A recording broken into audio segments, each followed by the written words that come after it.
Hi, this is Hannah Cohen, and this is LOOSIES with Tia. I am so excited to be talking to you, Hannah. I'm such a big fan. Oh my gosh, we're both from New York, but yet here we are in Montreal. Montreal Jazz Festival. On the most gorgeous day ever. On the most gorgeous day ever, and you're about to slay 2 sets, not one, but 2. Thank you for your confidence in me. I mean, there's no reason not to be confident. I'm obsessed with your project, especially this last record, Earthstar Mountain. Thank you so much. It's so beautiful. I do want to trace back to your early New York roots. I mean, I know that you were born in San Francisco, but Bay Area. East Bay. Bay. I'm a West Coaster too, Okay. so I'm a Seattleite. It. I get it. Yeah. I get it. West Coast, West Coast. Undeniably West Coast. Undeniable. But I know you moved to New York when you were pretty young still. Yeah, I was 17. You were 17. Oh my God, wow. And you were scouted at a soccer game, right? Wow, you're going back into the I really am. Little time warp here. into the closet, into the skeletons. Yes, I was a sporty girl, soccer, and was on a traveling league, and that I was all about soccer. I was outside midfield, Okay. left and right. So World Cup is your time to shine. Yeah. Fantastic.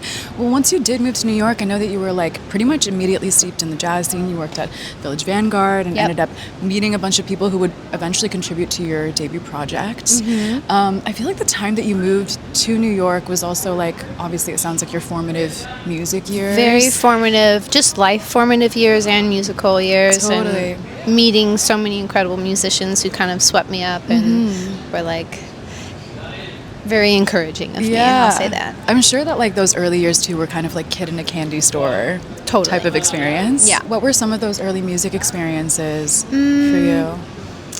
Well, I met this person, Thomas Bartlett, who then became my boyfriend, and we were each other's muses. And he just brought me into this incredible music scene, and Annie Clark, and Vivian Bond, and Martha Wainwright, and Rufus, and all these incredible musicians who sort of just, Yuka Honda, and they were all just so welcoming to me, and I'm throwing out a lot of names, but they were there, and absolutely. They were amazing.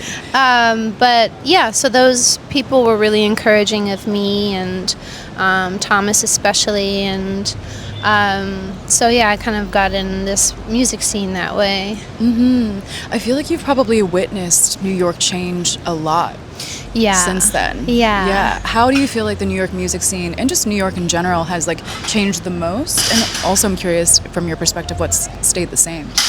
I mean, the culture has always stayed there. That's not going away, but Totally. I do feel like New York is kind of it's like Disneyland, post during COVID, it just everything turned into Disneyland, and everything was built out, and I don't know, it feels like it's for the kids a little bit, but also there's the old school New Yorkers who will never leave, and that's always going to stay there, but I don't know.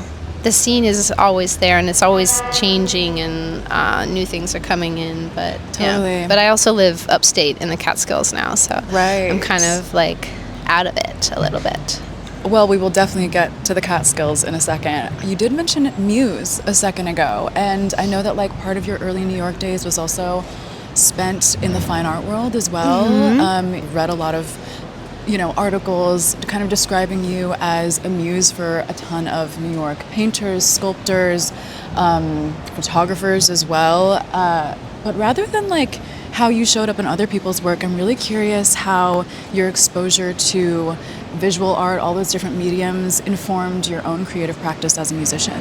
Well, I think that working with all those artists, I was also a studio assistant, and helping people out in the studio and organize their shit, but also just kind of staying true to what you love, and not letting other things kind of affect your gut, first thought, best thought. And so I think that's what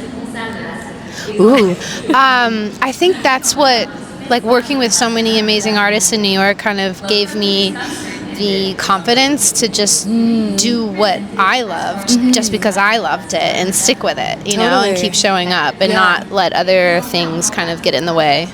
I really feel that with your music as well. I don't know anyone else who sounds like Hannah Cohen. Oh, thank you. And I mean, even your voice is like so singular to me.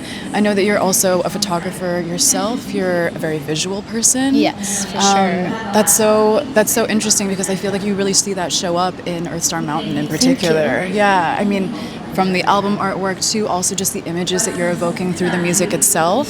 I'm really curious, like, as someone who was inspired by kind of a slower, seasonal life in the Catskills, were there specific... Montreal Jazz Festival. I can answer any has question for officially you. begun. Were there specific images that you really wanted to either invoke, or were there specific even cycles or plants, animals that you wanted to return to with this record? You know, with Earthstar Mountain, I think it... Oh my God. I don't know how you do an interview after, like, they're amazing. We should maybe relocate, but maybe watch for like 5 minutes. All right, we're relocating.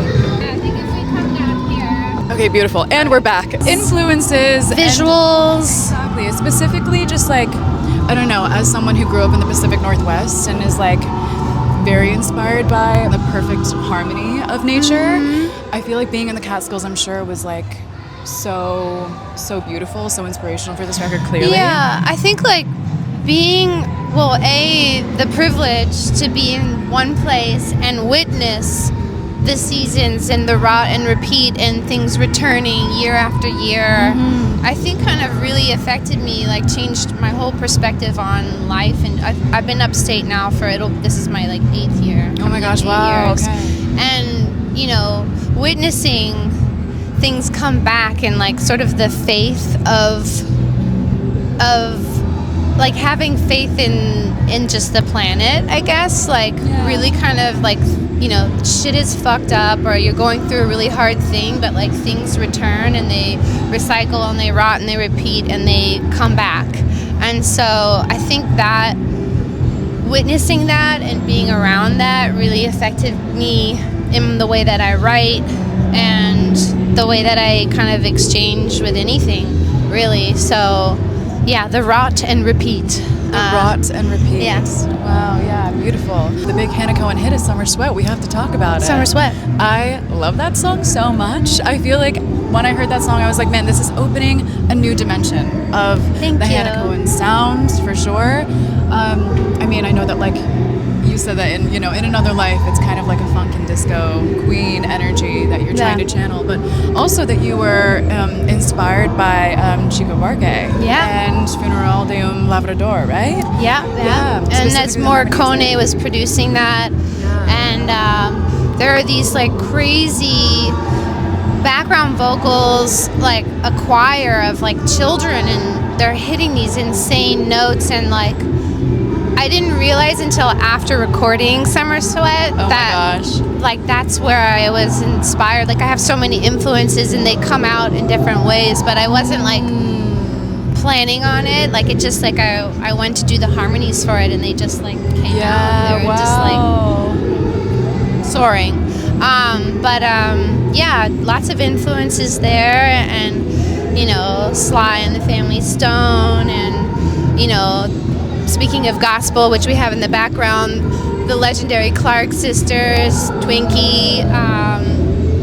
I think I have so many influences. I love, you know, country, I love folk, I love disco, I love like Tropicalia, I love Turkish psych folk, like all those things kind of find their way. I love jazz here at Jazz Fest. So Summer Sweat is just kind of, it's a big, I don't know, soup of influences for sure. Yeah, definitely. Do you remember like being in the studio writing that song? Like was there a moment when the soup sort of like kind of went from inspiration and intention and then kind of crystallized? I think like the production, Sam's production really kind of hit it out of the park, but like those riffs, those guitar riffs are like, that's how I wrote the song, and just like everything about it, I don't know, it just became its own thing. But there's like, I think also there are all these puzzle pieces to the record that make the record, and if those songs weren't on there, it would be perceived in a different way. And so like I had these puzzle piece songs that I added to the record that made everything make more sense.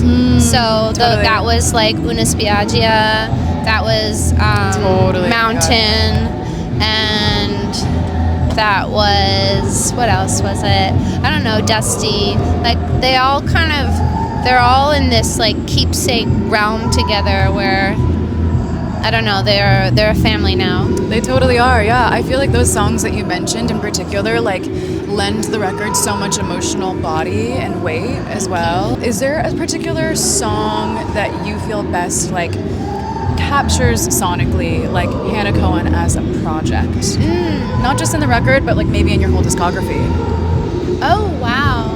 Well, I really kind of feel like I'm just like getting to a place where I'm finding my sound in a way. And like the new shit that I'm doing is, like it's branching out more, but more in, I don't know, I'm always going to be reaching for something, but I always come back to my classic ballads or a disco tune but a song that captures like my sound. Earthstar. Totally. It still has a groove, but it's whimsical and ethereal, and but also, I want my music to sound more like Summer Sweat, so I'm going in that direction for sure. But that makes me so excited. If Summer Sweat and Earthstar had a baby, that's the direction. That's the compass. I love it. Well, if you had to be reborn in a different time to experience a specific music scene, it would be like disco or Tropicalia, but like both of those times I probably would have overdosed, so I would have had too much fun.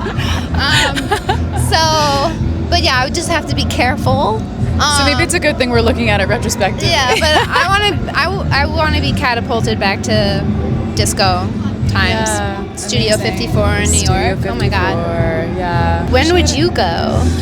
Where would you go? A good question. I think that I have such a fascination just with the 80s. I've also been going back and just like re-listening to like 70s folk adjacent singer-songwriters as well, and having a bit of a renaissance with that. Yeah. But honestly, I think I'd have to go back to like the golden era of Vietnamese like Western music in Saigon. Wow. Yeah, like kind of late 60s, early 70s. There's a Vietnamese rock and soul one that's phenomenal. Wow. That's so phenomenal. You'll have to send me some. Yeah, we'll have to exchange some recs for sure. Yeah. Thank you, Hannah. Thank you for having me.